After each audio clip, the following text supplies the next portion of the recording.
Yo, Frank Martin defeats Michele Rivera in dominant fashion. That's what I want to talk about in this video. What up, Fight World? It's your boy Ego, and I'm back with some more boxing. Well, Frank Martin did it in what was a 50-50 fight on paper.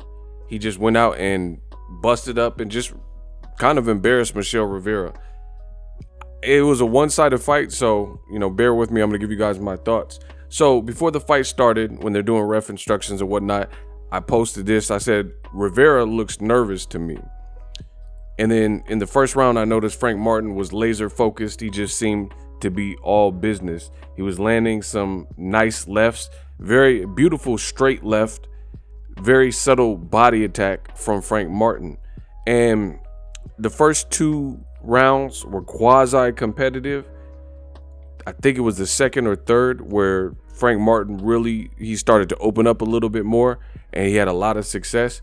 After that point, it was a runaway for Martin. Martin just kept pulling away, and Michele Rivera really wasn't doing the things needed to win, and it got so bad in the fight that Michele Rivera's team, the cornering, they were being very upfront with him towards the end.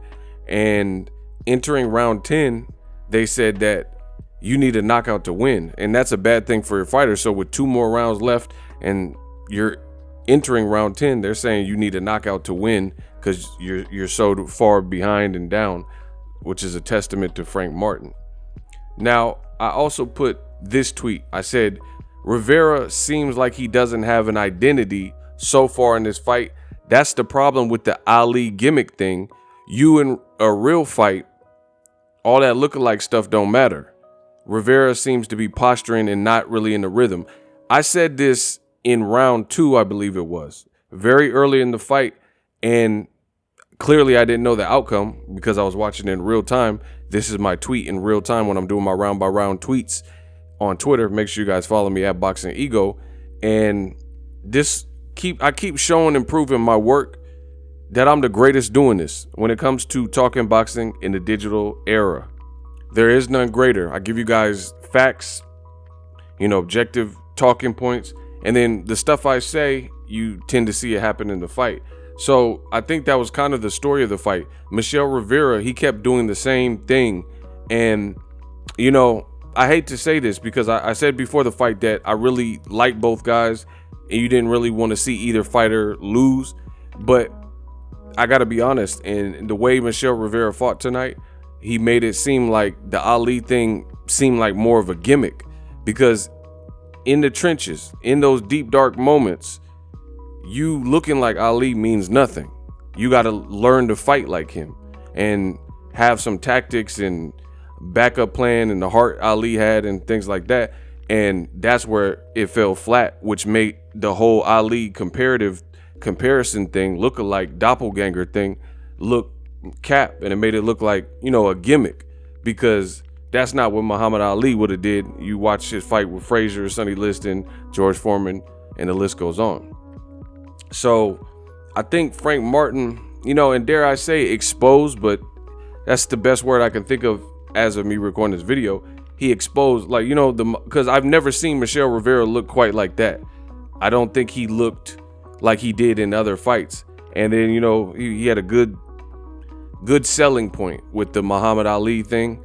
But the way Martin was picking him apart at will, it definitely took a step back for the whole Ali thing, And, that's why I'm always kind of weary about these gimmicky things in boxing, like YouTubers in boxing. And I'm not saying all of them, because some of them, maybe they could fight, they could scrap.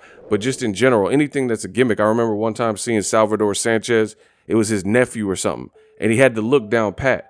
He had trunks that looked like his uncle's trunks, all that. But then he didn't fight like Salvador Sanchez. So it's like, that's dead in the water. So, I don't care if it's like the son of a fight, Julio Cesar Chavez Jr. and, Salvador Sanchez's nephew and niece and all that type of stuff. You got to be able to fight and react and make adjustments. And unfortunately for Michele Rivera, he wasn't able to do those things. Now, I did notice that Frank Martin was fast. Like on paper, this is a great win for Frank Martin because he advances and, you know, he doesn't take a step back in his career. And at the end of the day, you know, it was a 50-50 fight on paper, and Frank Martin made it look easy and one-sided. One judge, Tim Cheatham, scored it every round for Frank Martin. And I think another judge had one round, or Steve Farhood definitely had one round only for Michele Rivera. So that's a dominant win for what was thought to be a fight that was 50-50. You know, midway through the fight, Richardson Hitchens, he says Martin is effing bruh up. You know what I mean? And that was really the story of the fight. And it's crazy because I say these things and then they come true. I posted this. I said, guys like Frank Martin are dangerous because they're calm and then they can explode out of nowhere. Right? And then as soon as I said that, he had a definitive round, you know, and in round 7, he dropped Michele Rivera. So, you know, tough night in the office for Michele Rivera. He could definitely bounce back. He didn't get stopped or anything like that. But this is a bad loss, an embarrassing loss. And, you know, we got to be kind just based on the fact of this is, if we have to urge fights like this to happen, even though guys are young in their careers and things like that, because that's what boxing needs. And at first it started off to be a high-speed chess match. But Derek James, let's talk about him. He got to be the trainer of the year. It's over, bruh. He got to be trainer of the year. That's it. DJ got to win it because Jermell Charlo knocked out a guy who's never even so much as been knocked down in a tough fight with Brian Castano, where he already had supposedly a controversial fight in the first fight, and then he came back and avenged it by knockout and knockdowns, and he became undisputed. Errol Spence turned Ugas into a Cyclops. Ugas has not been back in the ring since. And then he's doing this work with Frank Martin. Frank Martin was in a 50-50 fight, and he looked dominant. You know, the good thing, the upside for Frank Martin is one, he got past his test. Two, I liked a lot of what I was seeing. He didn't take major damage. He's a calculated fighter, and, you know, he doesn't overextend himself. His defense was sharp. His footwork was sharp. There are a few things in my videos. I try to give you guys the good, the bad, and the ugly. There are little tweaks I think that Martin could do and finish his prey, or, you know, put on even more, even if he couldn't stop, because you're not going to stop everyone in boxing, but you can even impress even more, get another knockdown, whatever the case is, force a referee stoppage, because I am of the belief that Frank Martin absolutely could have gotten a stoppage, right? I think he could have got a stoppage here. But again, that would require little small tweaks. And I give you guys the good, the bad, the ugly. I don't really have any bad and ugly. This is a terrific matchup on Showtime. They had some great promo work with Jermell Charlo's Costa Tszú's son fight, Tim Tszú, with Gervonta's fight January 7th. The undercard was cool with Uzcategui. The main event delivered a high-speed chess match. It just turned out to be a one-sided fight. So I don't really have anything bad and ugly. And, you know, I don't want to even say too much about, like, constructively about Frank Martin, because you basically pitched a shutout. So anything else is kind of nitpicking. But I will give you guys, just to be objective, I'll give you guys a couple of things. Again, I think Frank Martin absolutely could have scored a stoppage if he just pushed on the gas. But he's the type of fighter where he started boxing late, very patient, very poised. So, you know, maybe that's just his style. But I think being in the gym with Errol Spence and guys like Jermell Charlo, who happen to be excellent finishers, I think that can help him, because I think it's just a mentality switch. No one's saying, like, go reckless and stuff and try to get him out of there. But at the same time, you could push on the gas and get him out of there, because I noticed when Frank Martin had an uptick in his amount of punches, he was always doing damage, and he was still defensively responsible and stuff like that. So I would like to see that, you know, as he develops as a fighter and continues to gain confidence from wins like this. You know, believe in yourself, because he's raw, you know, especially for someone who started boxing late. His punches were crispy, very subtle body attack, and, you know, his footwork was impressive. I don't know what Michele Rivera was doing, to be honest. Michele Rivera was almost like he was filming a Lifetime movie trying to play Ali. Like he was like pantomiming. He didn't really make adjustments. he was circling the wrong way. He was leaning and dipping his head. And that's another thing with Frank Martin. I think Frank Martin, he got to stay on the jab. Again, you're in a gym with Errol Spence and Jermell Charlo, who have some of the best jabs in boxing, stiff, hard, authoritative jabs. You know what I'm saying? So keep doing the jab, double, triple that bit. And I would like to see the uppercut. And this is what I said on my Twitter. Make sure you guys follow me at BOXINGEGO. Frank Martin with a continuous jab and launching some uppercuts, I think he definitely could have got the stoppage. His body attack was nasty. He was very surgical. You know, I'm surgical with this. Jake!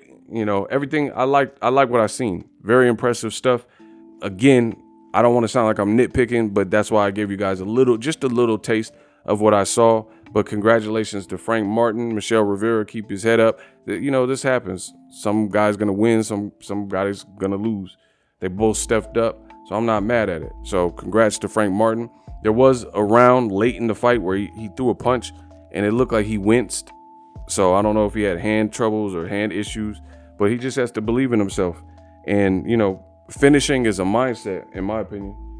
If you had that finisher spirit like Errol Spence, he don't get paid by the hour. So Errol Spence is going to try to finish you if he can do it, and it's intelligent to do so.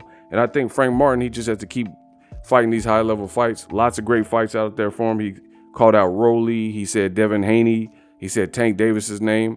You know, you also got Esau Pitbull Cruz. You got a lot of work. Rayo, De Los Santos. You know, PBC got some work for him. Drop your thoughts in the comment section. Shakur Stevenson's also moving up to the division. Shout out to Frank Martin, man down promotion. All right. Hey, stop that cat. I'm out. Introducing Super Thanks. Right here on the official BOXINGEGO YouTube. Super Thanks allows you, the viewers, to show a little bit of extra gratitude, which enables me as a full-time content creator to push out the content you need in the world of boxing. Underneath all the videos, you will see a heart with a $sign in it. You can enter any amount that you find suitable as a super thanks. A brand new interactive and colorful way to get your comments highlighted and noticed by not only myself, but other people on the YouTube platform. Super thanks, a unique and cool way to show and applaud us full-time content creators. Hopefully you guys enjoy the content. Super thanks. The future is now. The Hibernation 5s by Kenichi Bear. Hybrid gaming and lifestyle headphones. Out of the box, you can connect to any console or PC. Bluetooth ready with a low latency USB adapter, color RGB, and extreme bass mode. The Hibernation 5s adjust to you. Whether you need a gaming, travel, gym, or lifestyle headphones, the Hibernations got you covered. The new Hibernation 5s, link in the description. Customize the way you hear the world. Welcome to the nation. Are you tired of your YouTube videos not getting any views? Well, consider TubeBuddy. I've used TubeBuddy for years to scale up my YouTube channel. Now we're sitting over 200,000 subscribers. TubeBuddy is a browser extension that offers a ton of built-in productivity and time-saving services to take your channel to the next level. Use my link in the description to get started with TubeBuddy and level up your channel faster. We working.